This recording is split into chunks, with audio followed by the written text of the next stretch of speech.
Vector addition बहुत आसान है, लॉ ऑफ पैरेललोग्राम बिल्कुल आसान है। यहाँ से हम दो वेक्टर को जोड़ते हैं। अभी तो हमने कितने कितने जोड़े, 6, कहीं 5, कहीं 4, लेकिन अब हम जोड़ेंगे सिर्फ और सिर्फ दो वेक्टर। ठीक, एक वेक्टर ए है, ठीक, और एक वेक्टर बी है किसी एंगल थीटा पे ऐसे तिरछा। तो कहते हैं कि इन दोनों को एंगल कैसे देखते हैं, दो वेक्टर के बीच में, ए को आगे बढ़ाएंगे तो एंगल आ गया थीटा। ठीक, पहले हम ऐसे चले फिर हम ऐसे चले, तो हम कहां से कहां पहुंचे, यहां से। अब वेक्टर के केस में रिजल्टेंट जो है ना एंगल पे डिपेंड करता है भाई। एंगल पे क्यों डिपेंड करता है, अगर ये एंगल चेंज करोगे तो ये लेंथ भी चेंज हो जाएगी, है ना। अगर हम ए ऐसे और बी ऐसे चलते तो लेंथ लंबी आती, इस एंगल जितना कम बढ़ाते जाओ ये लेंथ उतनी कम होती जाएगी। ठीक, तो ये होगा resultant of A plus B.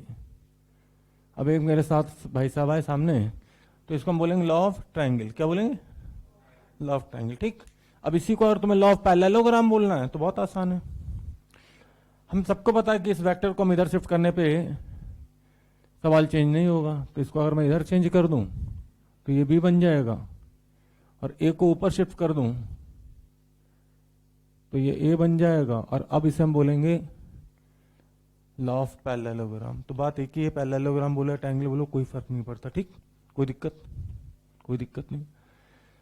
अब कोई बोला कि ये लेंथ निकालनी है रिजल्टेंट की, तो मैं कहूँ बहुत आसान है। अब ऐसी कोई मैथमेटिक्स नहीं, और ये एंगल भी निकालना भाई, रिजल्टेंट का एक के साथ एंगल है ना, तो उनको बहुत आसान है। जो टेढ़ा उसको सीधा कर लो। तो टेढ़ा कौन, ये, तो इसका एक कंपोनेंट इधर आएगा, एक ये आ जाएगा, तो ये तो हो जाएगा बी कॉस थीटा, ये हो जाएगा बी। अब हम सबको पता है कि ये पूरा एक राइट एंगल दिख रहा है, तो भैया बिल्कुल सीधी बात। एक भाई साहब मेरे पास आए, बोले सर अगर जोड़ना सिखा रहे हो तो माइनस करना भी सिखा दो। मैंने कहा बहुत आसान है, अगर वेक्टर बी ये है तो माइनस बी किधर होगा, ठीक उल्टा। कोई वेक्टर माइनस से मल्टीप्लाई करो डायरेक्शन चेंज हो जाती है, तो डेफिनेटली मैं बी अगर ये है तो इसको मैं लिख सकता हूँ, इस वाले को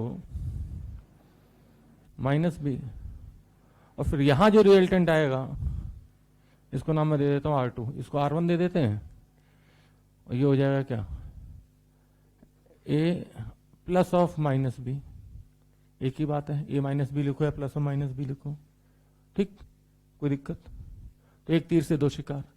अंतर क्या आएगा कि जो बी कॉस थीटा आ गए, इसमें अगर कंपोनेंट करेंगे तो बी कॉस थीटा पीछे आ जाएगा, और बी साइन थीटा नीचे आ जाएगा, किसी छुपा नहीं है। ठीक, तो अब ये लेंथ यहां से यहां तक की हो जाएगी ए माइनस बी कॉस थीटा। ठीक, तो पहले हम बात कर लेते हैं R1 की। तो भैया R1 निकालना बड़ा ही आसान, R1 का मैग्नीट्यूड निकालना है, तो अंडर रूट ऑफ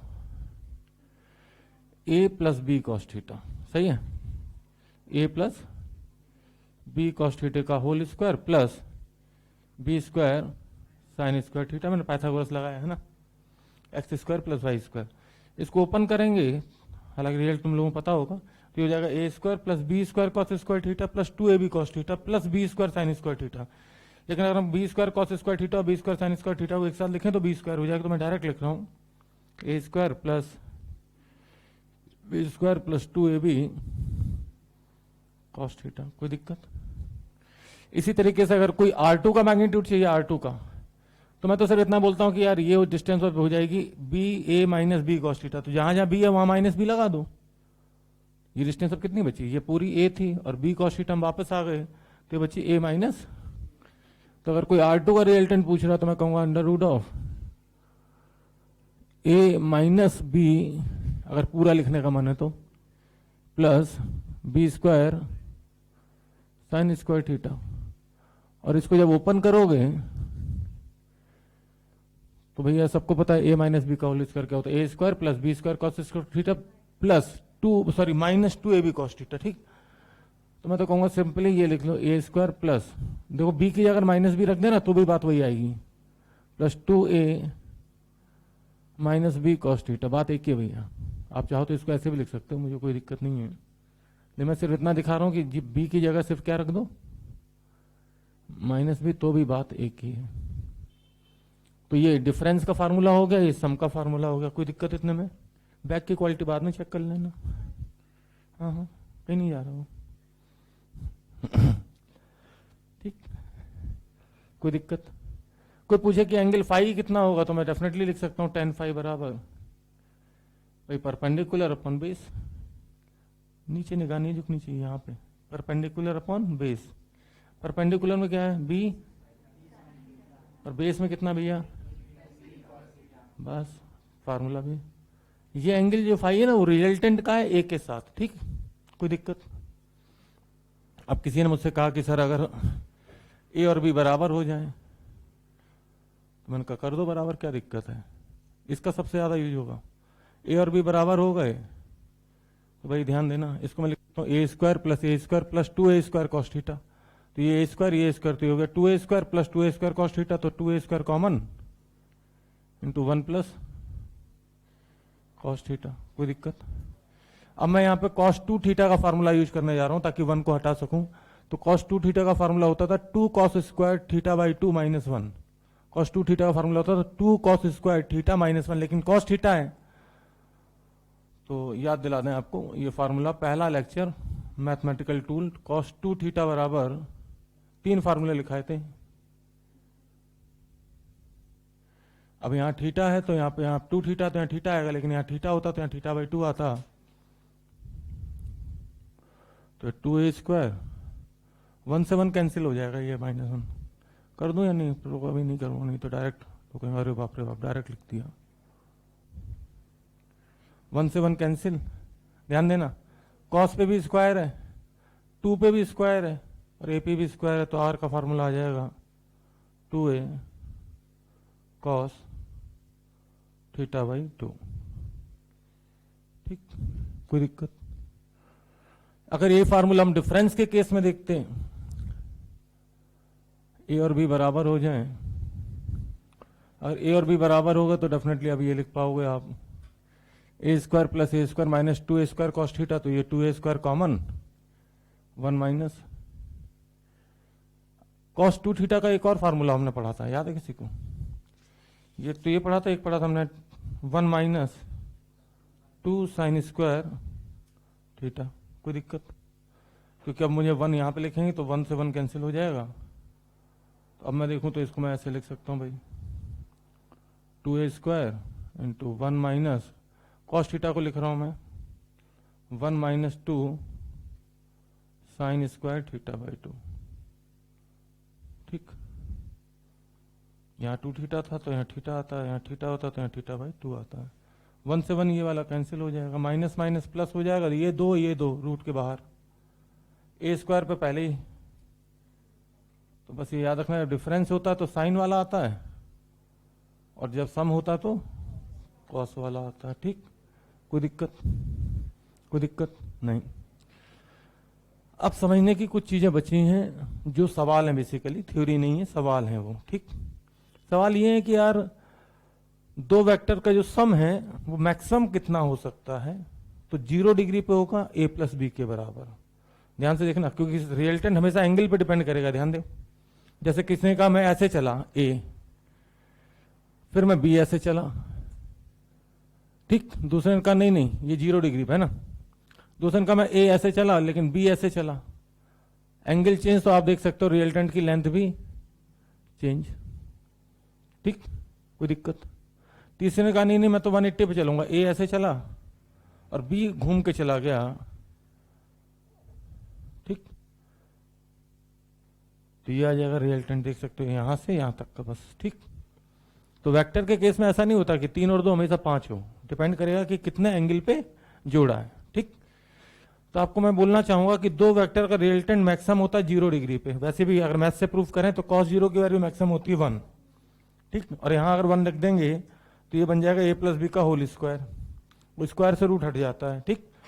तो ये बहुत ही कॉमन सवाल है कि दो वेक्टर का सम मैक्सिमम कितना होता है, तो मैं कहूंगा a प्लस बी, बस होल स्क्वायर से रूट हट गया, इतना टाइम नहीं अपने पास, ठीक।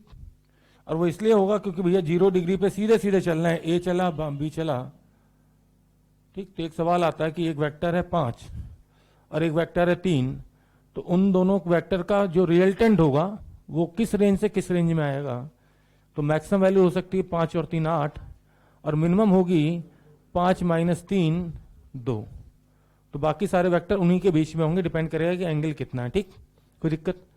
कॉस की मिनिमम वैल्यू होती है -1, पता है सबको? कॉस 180 -1, अगर मैं -1 यहाँ रख दूं तो माइनस हो जाएगा और ये हो जाएगा a माइनस बी का होल स्क्वायर, स्क्वायर से रूट हट जाएगा, तो r की मिनिमम वैल्यू आएगी, जल्दी बोलो, a माइनस बी, और कितने एंगल पे आएगी?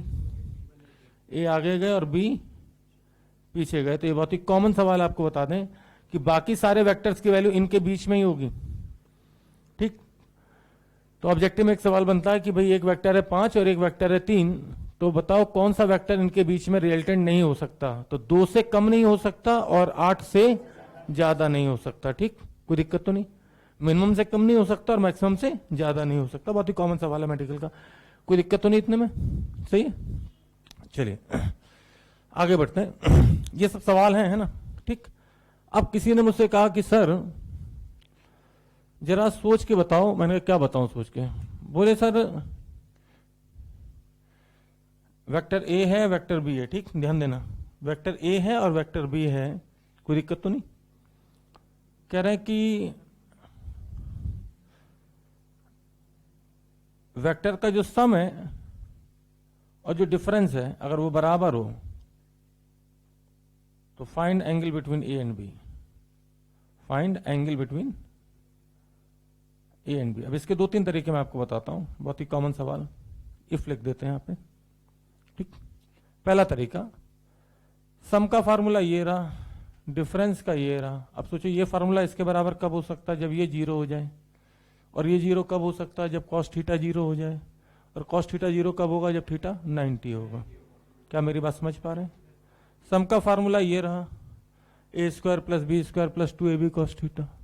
डिफरेंस का फार्मूला ये रहा, a² + b² - 2ab cos theta. ये दोनों बराबर कब हो सकते हैं? जब ये वाला पार्ट कट जाए। और ये तभी हो सकता है थीटा 90 हो। मूर्ख लोग कैसे करते हैं? इन दोनों को बराबर करेंगे, फिर रूट स्क्वायरिंग बोथ साइड, फिर a² b² काटेंगे, फिर ये काटेंगे, फिर लिखेंगे 4ab cos थीटा बराबर 0, तो cos थीटा बराबर 0 तो थीटा बराबर 90। मूर्ख है ये। ठीक, तो आंसर आएगा सीधे, कहां पे आंसर लिखा है? सॉल्यूशन में ही, थ्योरी में ही आंसर लिखा। कितना आएगा भैया? थीटा। अब अकल वाली बात यह है कि 90 के अलावा और कोई एंगल हो ही नहीं सकता जब b और माइनस बी बराबर हो जाए। माइनस बी ये होगा। अब सोचो चाहे ऊपर वेक्टर हो या नीचे हो, ये लेंथ तो इक्वल ही आएगी ना भैया। और ये केवल कब संभव है? 90 पे, किसी और एंगल पे संभव नहीं है। देखो यहां संभव नहीं है, देख सकते हो।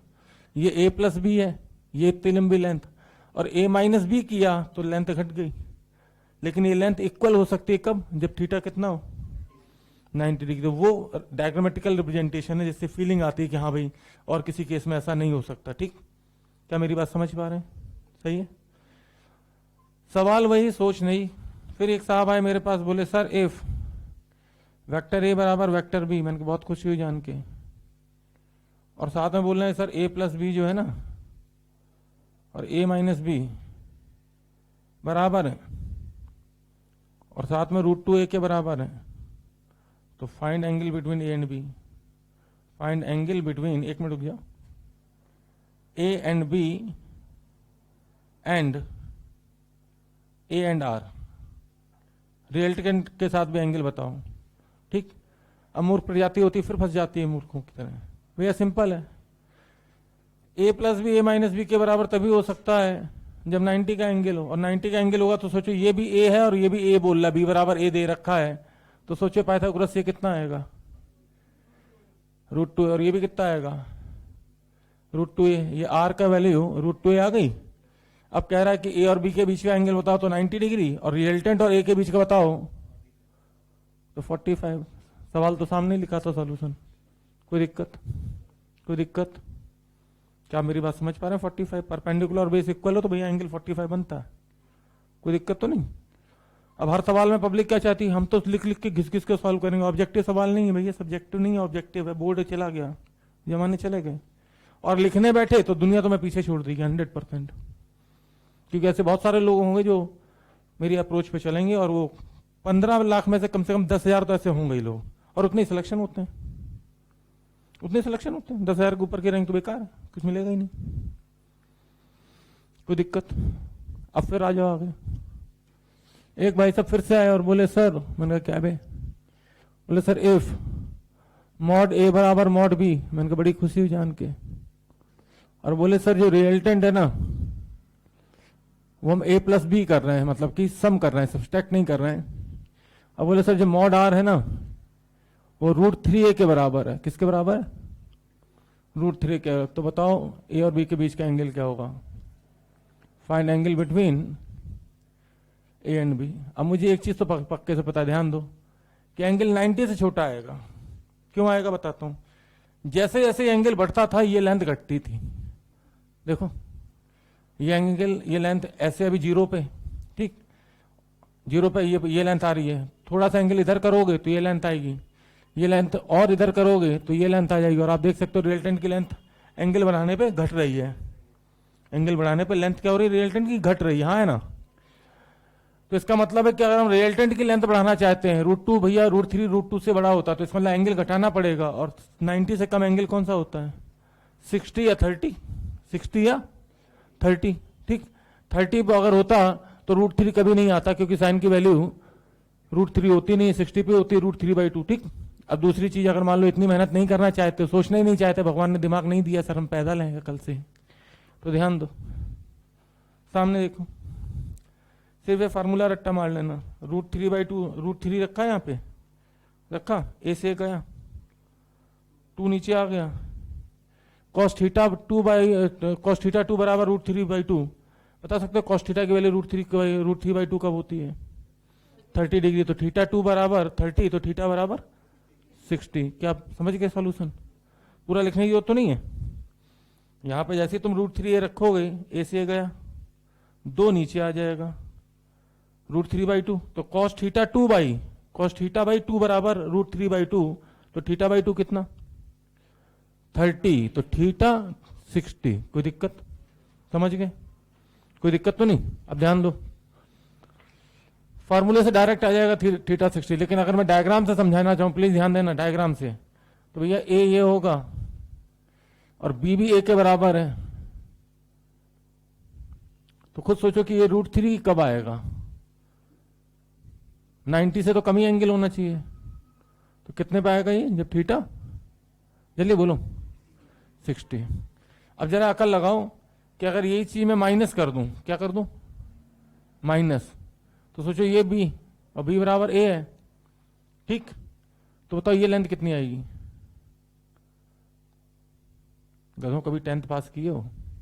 किसी रट्टे ही मारे थे जिंदगी भर।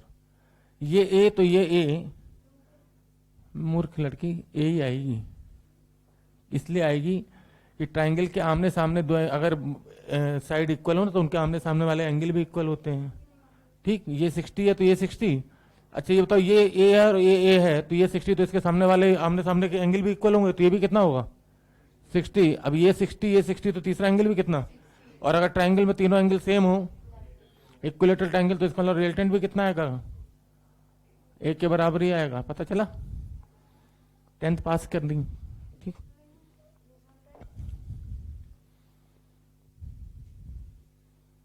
दिखा दूं माइनस के फार्मूले से? फार्मूला खेल लो, बचपन से आदत डलवाएगी ना रट्टा मारने की, तो बेटा हमें सब रटना है। लो अगर यहाँ पर रख के देख लो, माइनस कर रहे हैं, चलो यहाँ 60 रख के देख लो, 60 रखो, sin 30 कितना होता है? 1/2, 2 से 2 कट गया, रिजल्टेंट कितना आया? ए के बराबर, ठीक। तो ये फार्मूला है, मतलब ये मैथ है, और ये फीलिंग है कि हम महसूस कर पाए कि भैया एक साइड ए है और दूसरी भी ए बोल रहा है, एक साइड ए है और दूसरी भी ए है, तो आमने सामने वाले एंगल इक्वल हैं, दो साइडें भी इक्वल हैं, तो तीसरा एंगल क्या होगा? वो तो इक्वल हो गई। एक 60 है तो दूसरा 60 होगा, और दूसरा 60 है तो तीसरा 60 होगा ही होगा, ठीक। 10th क्लास में सिखाया जाता है कि अगर किसी ट्राइंगल की दो साइड इक्वल है तो उनके आमने सामने के एंगल भी इक्वल होते हैं। कोई दिक्कत तो नहीं? ठीक, कोई दिक्कत तो नहीं।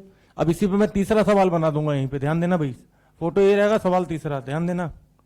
कहेंगे इफ मॉड ए बराबर मॉड बी, ये सब सवाल हैं, चाहो तो बुक उठा के देख लेना, लेकिन आर बराबर ए माइनस बी कर रहे हैं। क्या कर रहे हैं? ए माइनस बी, और आर का जो मॉड है ना, अब क्या खुद ए के बराबर है, तो फाइंड एंगल बिटवीन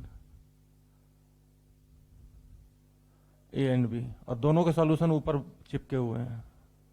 पता चला? आंसर इसका भी कितना आएगा?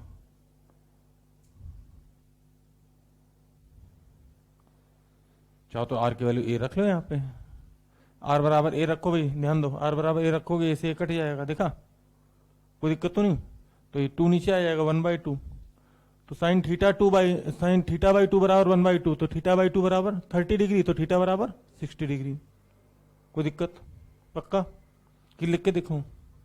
पक्का लिख के तो नहीं दिखाना? अरे गधों, यहाँ ए लिखो, ए से ए कटा, अब ए से कटा तो 1 बचता है, फिर 2 नीचे ले आओ तो 1/2 आ गया। साइन की वैल्यू 1/2 कब होती? 30 पे, तो साइन थीटा बाई 2 बराबर 30 डिग्री, सॉरी 1/2, तो थीटा बाई 2 बराबर 30, तो थीटा बराबर 60। सही है? कोई दिक्कत? आगे बढ़ो। इसका और इसका सॉल्यूशन अगर कोई डायग्राम से महसूस करना चाहे तो ये है भैया, है ना? अब एक साहब फिर से आए, बोले सर 90 पे बता दिया, 0 बता दिया, 180 बता दिया। मैंने कहा और?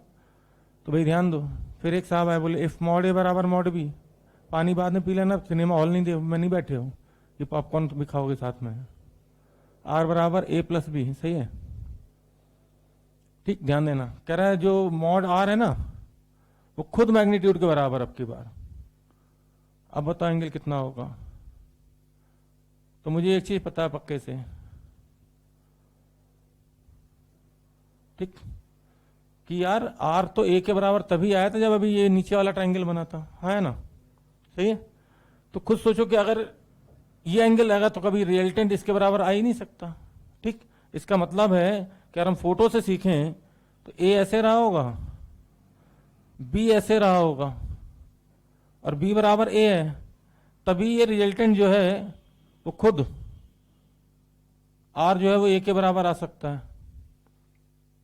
बेटा आर ए के बराबर है और तुम 2 साइड पहले इक्वल बोले, इसका मतलब तीनों साइड इक्वल है भाई, एक होता ए, एक होता बी और एक होता आर। ठीक, कोई दिक्कत? और तुम खुद क्या कह रहे हो? आर ए के बराबर है, तुमने लिख दिया।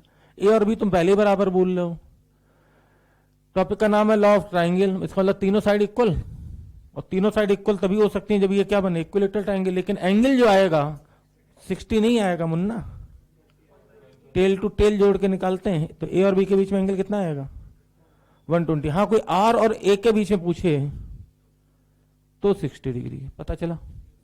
कहने का मतलब जो डायग्राम सब्सट्रैक्शन में नीचे बनता है ना, वही सेम डायग्राम एडिशन में ऊपर बनता है। कोई दिक्कत? अब ध्यान दो, बिना सोचे, सोचो अगर a माइनस बी करते तो माइनस बी इधर होता कि नहीं, और b खुद a के बराबर, तो रिजल्टेंट ये आता उस समय। अब खुद बता सकते हो, ये अगर ये 120 तो ये कितना? 60, लेकिन एंगल 120 आएगा तो ये भी 60, तो सोचो ये लेंथ कितनी आएगी? बताऊं कितनी आएगी?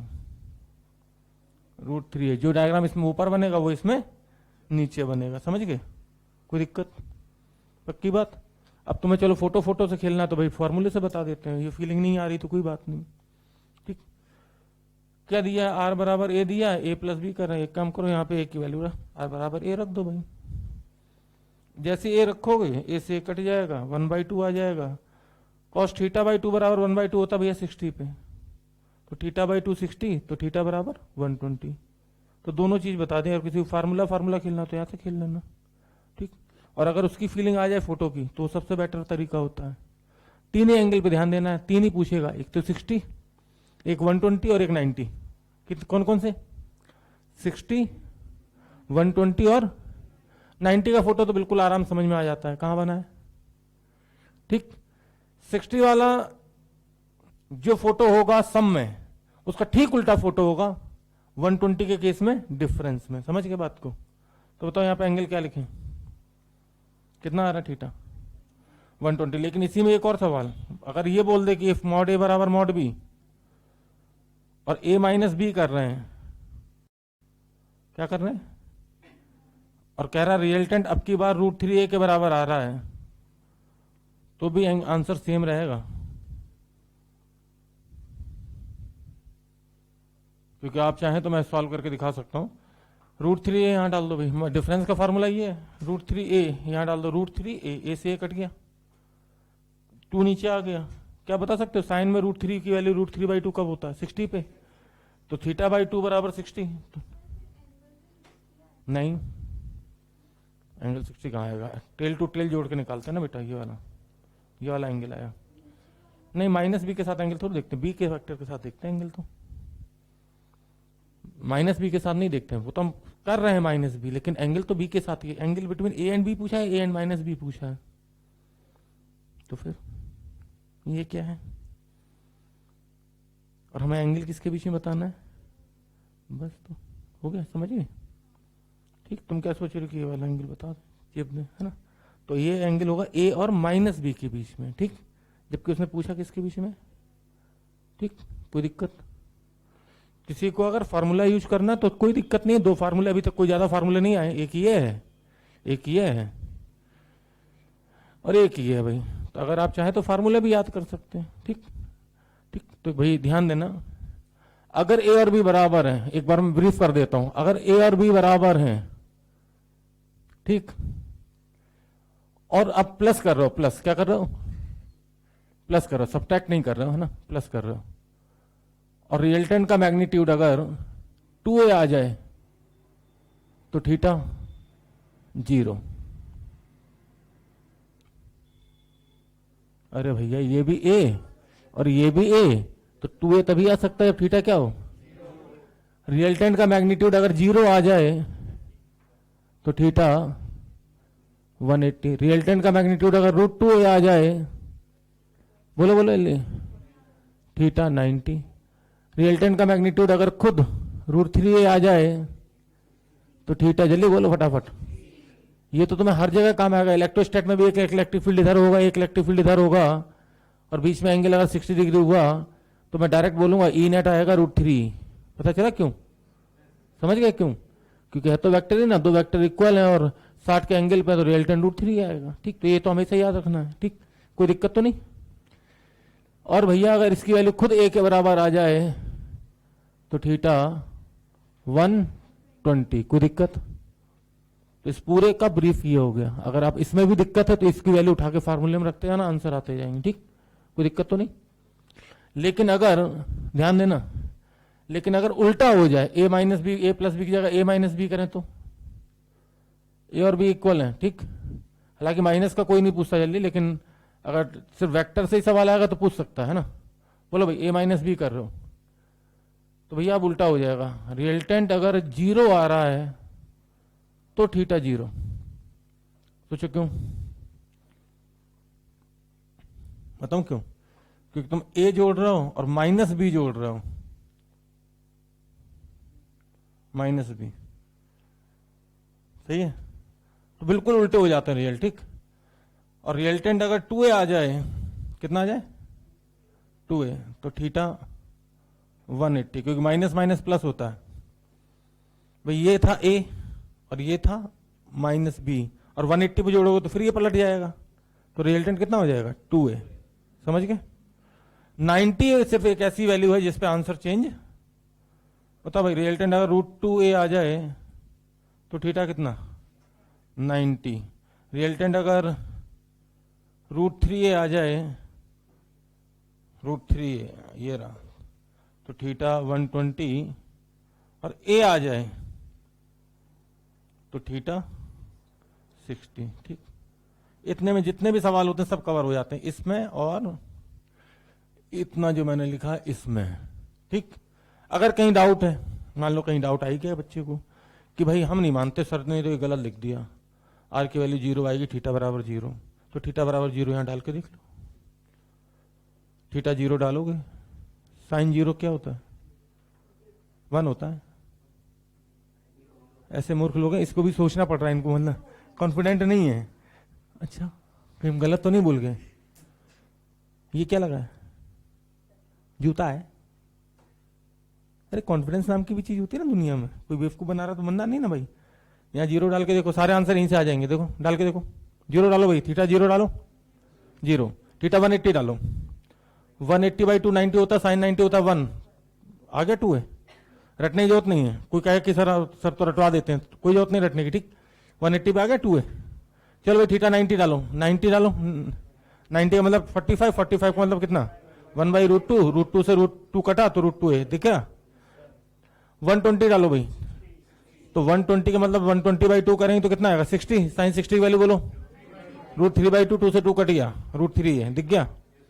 चलो भाई साइन थीटा डालो 60 डिग्री, 60 डिग्री डालो, 60 यहां डालो तो 60/2 करेंगे तो 30 साइन 30 वैल्यू तो 1/2, तो आर की वैल्यू 1 के बराबर। सारी लिस्ट वहां पर तैयार, कोई दिक्कत इस फार्मूले से और इससे सब आ जाएंगे, लेकिन फिर भी क्विक फायर में ये वैल्यू हमें याद रखनी चाहिए, ठीक। अब प्लस वाले के लिए कौन सा फार्मूला बताया था, ये वाला, एक बार डाल के देख लेते हैं भाई, ध्यान दें। 0 डालो भाई, cos 0 की वैल्यू कितनी होती है, जल्दी बोलो, 1, तो 1 मतलब r बराबर 2 है, ठीक। 0 के बाद 180 डालो, 180 डालोगे तो 180/2 करोगे 90, cos 90 क्या होता है 0, किसी से मल्टीप्लाई करेंगे 0 ही आएगा, ठीक। चलो भाई 90 डालो, 90/2 करोगे तो 45, cos 45 1/√2, √2 से √2 कटा तो √2 है, सही है। चलो इसके बाद भाई 60 डालो, 60 का मतलब हुआ 30, cos 30 कितना होता है √3/2, 2 से 2 कट गया, √3 है, वो देखो वहां सामने लिखा है।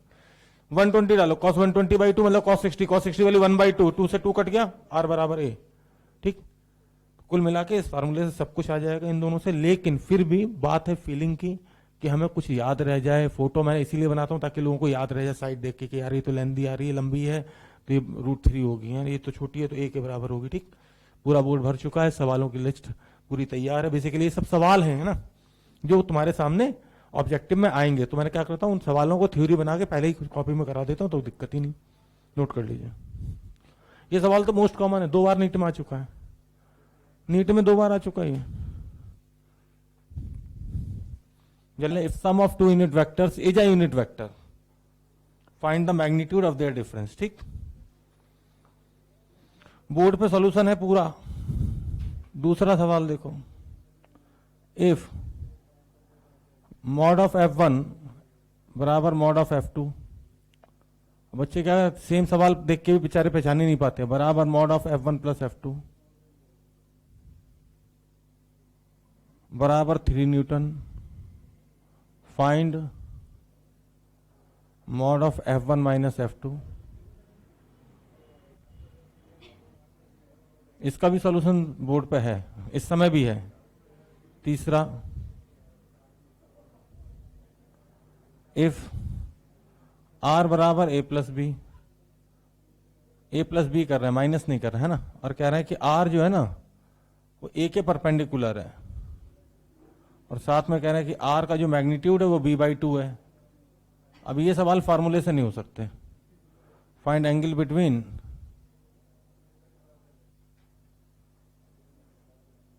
हमेशा a और b के बीच में एंगल पूछते थे ना, तो चलो a एंड b और साथ में पूछ देते हैं b एंड r।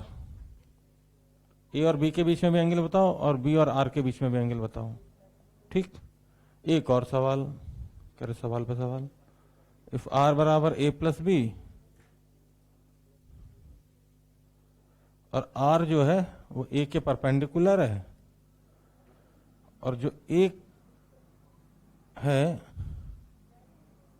वो 3/5 b के मैग्नीट्यूड के बराबर है, तो find angle between a and b, a और b के बीच का एंगल बताना है, साथ में b और r के बीच में भी। ये दोनों सवाल तो लगभग सेम है, सिर्फ वैल्यू चेंज की मैंने। a और b के बीच का एंगल और b और r के बीच का एंगल बताना, ठीक। इसके बाद किसी भी मॉड्यूल किसी भी शीट का सारे सवाल तुमसे लग जाएंगे आराम से। ध्यान दो, लिखा है, हाँ लिखा है sum of 2 unit vector is a unit vector. 2 unit vector का सम अगर यूनिट वेक्टर आ रहा हो मतलब कि उसी के बराबर, तो ऐसा तो तभी होता था जब एंगल 120 हो। मतलब मैं सिर्फ यहां पे पता क्या करूं, कहां गया 120 120 120 120 120 ये। अब मैं कहूं 2 यूनिट वेक्टर मतलब इनका मैग्नीट्यूड कितना है 1 है, तो ये भी 1 है, तो एंगल कितना होगा 120। और 120 पे सोचो डिफरेंस कितना आएगा √3a और a की वैल्यू कितनी है 1, √3a और a की वैल्यू कितनी है 1, यूनिट वेक्टर है, तो आंसर आएगा भैया इसका √3। कोई दिक्कत, it's very simple, answer board पे पड़ा हुआ था, कोई दिक्कत।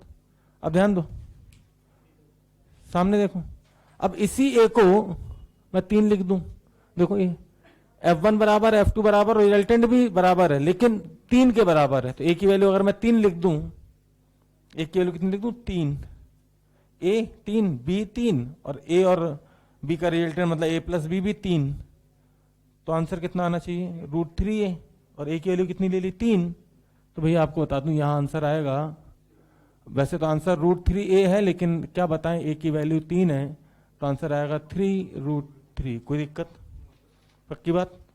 देखो सवाल वही, सोच नहीं, ऐसा लगता है ऐसा नया सवाल आ गया सामने, लेकिन सवाल वही है, सही है, कोई दिक्कत। अब यहां आ जाओ, ऐसे सवाल फार्मूले से नहीं हो सकते, और अगर तुमने फार्मूला यूज किया तो 1 से 1.5 पेज खिंच जाएगा, 1 से 1.5 पेज खिंच जाएगा। अब ये सोचो कि अगर ए वेक्टर ये है ए, और कह रहा रिजल्टेंट जो है वो परपेंडिकुलर है ए के, यही लिखा है सामने, देखो भाई सामने ए वेक्टर है, और क्या बोला, रिजल्टेंट जो आएगा वो ए के परपेंडिकुलर, आर वेक्टर ऐसा आना चाहिए, तो कुछ सोचो बी वेक्टर कैसा होना चाहिए, आर ऐसा जाने के लिए, मतलब तुम यहां से यहां पहुंचे फाइनली, तो ए ऐसे गए तो बी डेफिनेटली ऐसा होना चाहिए, हाँ है ना, अरे बोलो, तभी ऐसा हो सकता है।